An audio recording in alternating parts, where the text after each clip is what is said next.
Hello everybody, welcome to another episode of Pokemon of the Week. I'm Wingedzilla, and our Pokemon of the Week today is Cloyster, the bivalve Pokemon. Cloyster is like they said, bivalve Pokemon. It is a water and ice type. It has the ability of Shell Armor or Shell Link, and it has a hidden ability known as Overcoat. It also has a 50% male to 50% female gender ratio. Its catch rate is 60 or a 7.8% catch rate. It's in the Water 3 egg group. It is 4 feet 11 inches, and it weighs about 292.1 pounds.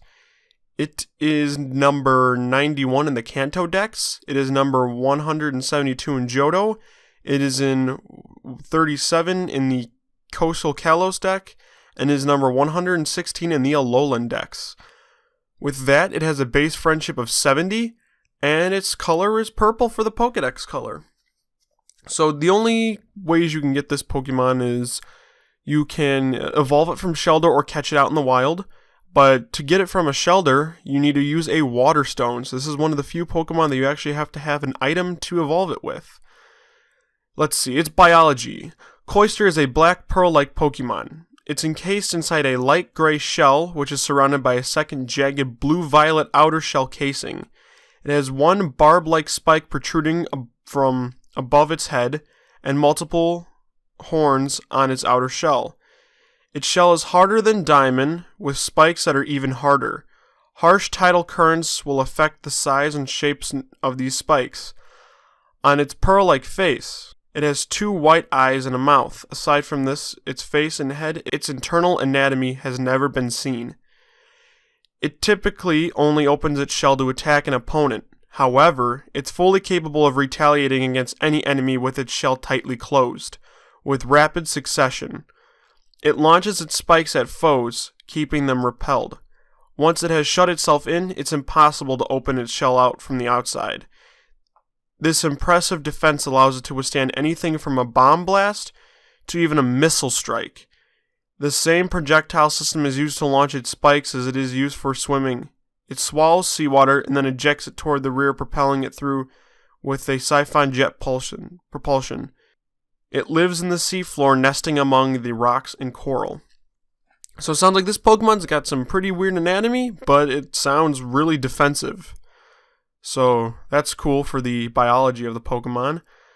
Let's see, its Dex entry is for Pokemon Red and Blue. When attacked, it launches its horns in quick volleys.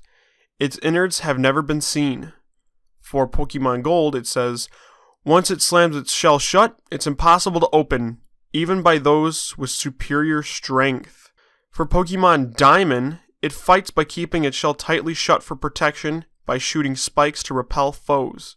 And for something more relevant, for Pokemon Sun, its hard shell cannot be shattered, not even by a bomb. Its contents of the shell remain unknown. So, in Red and Blue, you have to evolve Shelder. Yellow, you have to evolve Shelder. Gold and Silver, you have to evolve Shelder. In Ruby Sapphire, you have to trade. Fire Red, you have to trade a Shelder. In Diamond Pearl, you have to evolve the Shelder. In Platinum, you have to evolve Shelder. Heart Gold, Soul Silver, so all Gen 4, you have to evolve Shelder. Except for Black and White 2, like I said early in the beginning, you can catch it on Route 13 in Undella Town, in Undella Bay, fishing in rippling water. In X, you can catch it in the Safari Zone, and you have to have the Ice type, though. And Y, you can catch it in Route 8 with a Super Rod. In Omega Ruby Alpha Sapphire, you have to trade. And then Sun and Moon, you have to evolve Shelder. So this Pokemon's moveset is... This is pretty small move pool through leveling. Hydro Pump, Shell Smash, Toxic Spikes, Withdraw, Supersonic, Protect, Aurora Beam, Spike Cannon, Spikes, and Icicle Crash. So not too many moves, but... Icicle Crash does 85 damage. Aurora Beam does 65. It looks like it has more of a physical attacks, but it also has a lot more status effects.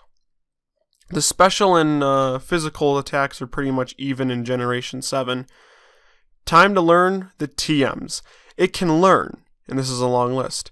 Toxic, Hail, Hidden Power, Ice Beam, Blizzard, Hyper Beam, Protect, Rain Dance, Frustration, Return, Double Team, Torment, Facade, Rest, Attract, Round, Explosion, Payback, Smart Strike, Giga Impact, Frost Breath, Poison Jab, Swagger, Sleep Talk, Substitute, Surf, and Confide.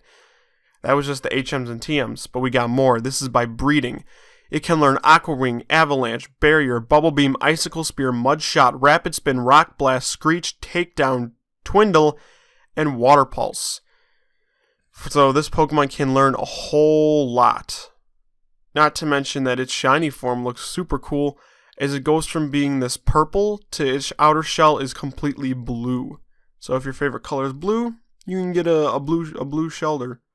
And I take that back. You can get a blue Cloyster, which is really cool. So, time for some trivia. Cloyster is tied with Mega Slowbro for the highest base defense of all water-type Pokemon. That goes along with his biological description. It says Cloyster's pre-evolution shared their category name with Clamperl. They are all known as the bivalve Pokemon. That's interesting.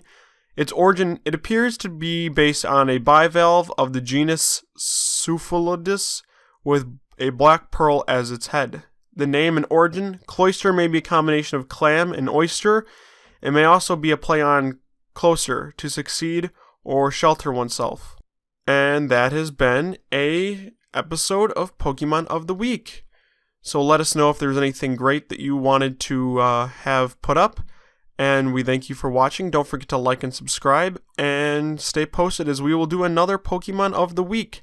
Remember, this one has been Cloyster, the Water Ice Bivalve Pokemon. Give us suggestions and we might just make a video of them. With that, this has been Wingedzilla. See you guys later.